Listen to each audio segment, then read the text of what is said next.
नसा कुछ यूं है कि रावलपिंडी के अनलाका रत्ता उमराल में एक कमसुन लड़की जिसकी उम्र 12 साल बताई जाती है, इसके साथ मुसलसल 2 अफराद ज्यादती करते रहे, जबकि बाद अज़ां एक उधेड़ उम्र मोहल्लेदार भी इस जुर्म में शरीक हुआ। लड़की को डरा धमका कर ब्लैकमेलिंग ऐसे ही कंसी हथकंडों से खामोश रहने पर मजबूर करा गया। लड़की की मां अरसा हुआ फौत हो चुकी थी। दूसरी मां यानी सौतेली मां बवजू खावंद यानी लड़की के बाप से अलग रहाइश पजीर थी और बाप बवजह मुलाजमत दिन के ज्यादातर औकात घर से बाहर रहने पर मजबूर था। लड़की अकेली रहती थी तो इन अफराद ने इसकी तन्हाई, कम उम्री और नासमझी से मुजरिमाना फायदा उठाया। ये वाकया अब में से अक्सर अफराद ने पढ़ा सुना होगा। इस मुतासरा बच्ची की अब एक बेटी भी पैदा हुई है जो आसलाम जमहूरिया पाकिस्तान में नाजायज बच्ची कहलाई जाएगी। इस लड़की का रैप अभी खत्म नहीं हुआ और न ही उन मुजरिमों को सजा मिलने से इस लड़की के दुखों का मुदावा मुमकिन हो सकेगा। रैप की तो ये अभी शुरुआत है। अगर मैं ये कहूं कि इस लड़की की जिंदगी अब कंसी जहन्नम से कम नहीं तो ये हरगिज गलत नहीं होगा। उम्मीद है इन 2 पैराग्राफ्स में आप इस भयानक जुर्म के बारे में आगाह हो चुके होंगे, लेकिन नाचीज के लिखने का मकसद आपको ये नलखराश वाकया सुनाना नहीं था।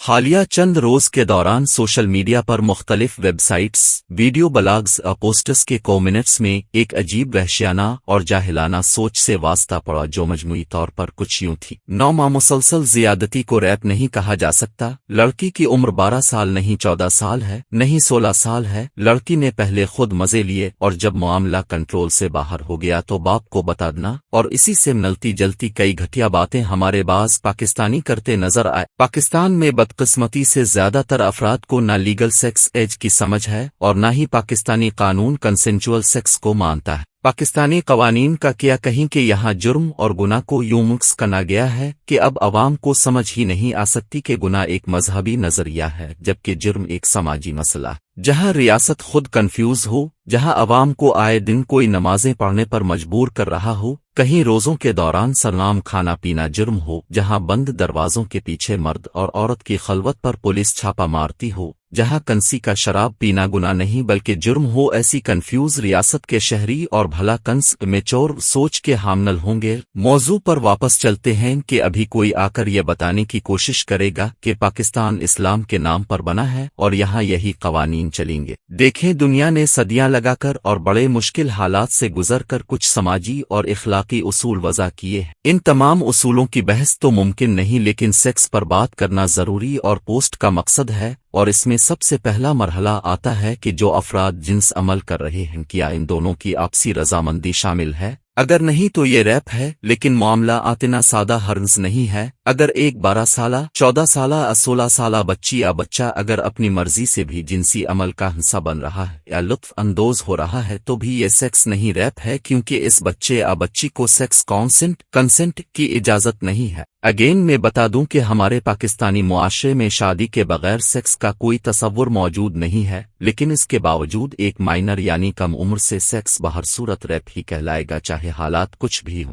रैप कोई ऐसी चीज नहीं कि पहली दफा रैप है और दूसरी, तीसरी या 100 बार वो रैप नहीं सेक्स है। नहीं, ये सोच सनरे से गलत है। रैप एक कंटिन्यूअस जुर्म है, इसको बार बार दोहराने से इस जुर्म में कमी नहीं इजाफा ही होता है। अगर कोई शख्स कंसी कम उम्र को ही नहीं बल्कि बड़ी उम्र के जवान मर्द या औरत को भी डरा धमका कर ब्लैकमेल करके जिन्स अमल में शामिल होने पर मजबूर कर रहा तो भी ये रैप ही कहलाता है। मेरे अजीजों, क्या आपको मालूम है कि एक औरत अगर शराब के नशे में धत है और आप उसको सेक्स पर राजी कर लेते हैं, लेकिन अगली सुबह वो आप पर रैप का मुकदमा दर्ज करवाए तो आप पर रैप का मुकदमा बनता है। बरतानिया, यूरोप, अमेरिका में ऐसे लातादाद केसेस दर्ज हुए हैं जिनमें कई पाकिस्तानी भाई बिलखुसूस टैक्सी ड्राइवर्स हजरात भी मुलव्विस थे। क्यों? इसकी वजह बड़ी सादा सी है और वो ये कि जब इस औरत, लड़की या मर्द से सेक्स करना गया तो वो अपने होश व हवास में नहीं थे, लिहाजा उनका कॉन्सेंट यानी इजाजत बिल्कुल गैर मुतल्लिका और बेमानी है। कुछ समझ आई? क्या हमारे दोस्तों को मैरिटल रैप की अस्तिलाह समझ में आती है? बहुत कम अफराद इसको समझते हैं और इससे भी कम मानते हैं कि ज्यादातर अफराद शादी को सेक्स की इजाजत समझ लेते हैं। ऐसा नहीं है, गो पाकिस्तानी कवानीन के तहत भी शादी सेक्स को एक कानूनी तहफ़्फ़ुज़ जरूर फराहम करती है, लेकिन इसमें भी सेक्स फरीकैन की बाहमी रजामंदी से ही मुमकिन है, वरना मुतासरा फरीक रैप का मुकदमा दर्ज करवा सकता है। ये अलग बात है कि हमारा मुआशरा बेवकूफ़ी की हद तक ایسے معاملات کا مذاق اڑاتا ہے اور سمجھنے سے بالکل قاصر ہے۔ اپنے اکثر دیکھا ہوگا کہ جب کبھی کنسی مسجد یا مدرسے میں کوئی قاری یا مولوی کنسی بچے کے ساتھ بدفعلی کرتا ہے تو بہت سارے مذہبی حضرات یہ کہتے پائے جاتے ہیں کہ یونیورسٹیز میں بھی ایسا ہوتا ہے۔ پہلی بات تو یہ کہ زیادتی کہیں بھی ہو، کنسی مدرسے میں، کنسی اسکول میں یا کنسی یونیورسٹی میں، اس سے جرم کی شرح میں کوئی فرق نہیں پڑتا۔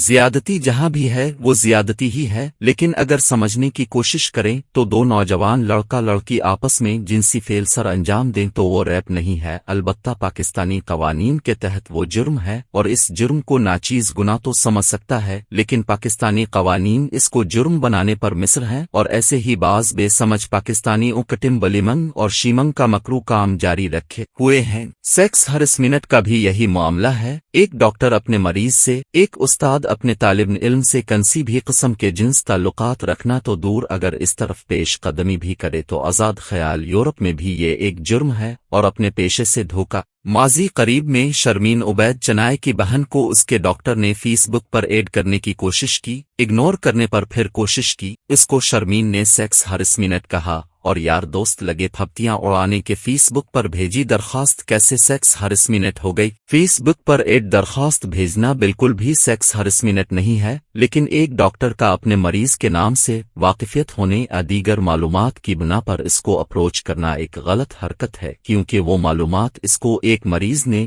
باوجود تھیں، اور اس کو سیکس ہراسمنٹ کہنا غلط نہیں ہے کیونکہ اپروچ کا بنیادی راستہ ہی غلط ہے، اور ایک ڈاکٹر کو اپنے مریض کے ساتھ انوالو ہونے کی گنجائش نہیں دی جا سکتی، اور نہ ہی کنسی اور شعبے سے وابستہ انسان کو اپنے کام سے متعلقہ افراد کو جنسی طور پر رابطہ کرنے کی اجازت ہے۔ چیئرمین نیب کا حالیہ واقعہ بھی سیکس ہراسمنٹ میں اس لیے آتا ہے کہ عورت ان کے پاس ایک کیس کے سلسلے میں آئی تھی، اس عورت کا بلیک میلر ہونا ایک الگ موضوع ہے، لیکن چیئرمین صاحب کا اپنے عہدے سے ناانصافی ایک بہت گھٹیا معاملہ تھا۔ بات بہت لمبی ہو رہی ہے جبکہ موضوع بہت گنجلک ہے، تو اس کو سمیٹتے ہوئے یہی کہوں گا کہ خدارا اپنے بچوں کو بنیادی جنسی معلومات سیکس اویرنس دیں، ان کو گڈ اور بیڈ ٹچ سمجھائیں، ان کو بتائیں کہ ہم آپ کے دوست ہیں اور آپ کی کنسی بھی بے وقوفی کو ٹھیک کر سکتے ہیں، تو آپ کو کنسی سے بلیک میل ہونے یا بدنامی کا ڈر نہیں ہونا چاہیے۔ اگر آپ نہیں بتائیں گے، اگر سکولز میں یہ باتیں نہیں سنکھانے دیں گے تو رتہ امرال جیسے لرزہ خیز واقعات کنسی کے بھی گھر میں وقوع پذیر ہو سکتے ہیں۔ ایک بچگانہ سوچ آپ کو یہ کہتی نظر آئے گی کہ نکاح کو آسان کرو تو ایسے واقعات سے بچا جا سکتا ہے۔ میرا ان سے سوال ہے کہ جو قاری حضرات اور پروفیسرز ایسے مکروہ کام کرتے کیا وہ کم عمر کے غیر شادی شدہ افراد ہوتے ہیں؟ نکاح کیا ہے؟ کیا یہ محض سیکس ہے؟ ایک شادی شدہ بندے پر بڑی معاشرتی اور سماجی ذمہ داریاں بھی ہوتی ہیں۔ سیکس ڈرائیو اور جنس جبلت کبھی بھی روزے رکھنے سے ڈب نہیں سکتی، اس سوچ سے باہر آئیں۔ اب کنسی کا سوال ہوگا کہ پھر کنا کیا جائے، تو بھائی کم از کم میرا مشورہ تو یہی ہے، خود لذتی کو گناہ سمجھنے سے باہر آ جائیں، اگر یہ گناہ ہے تو بھی آپ کو بڑے گناہ سے بچائے گا۔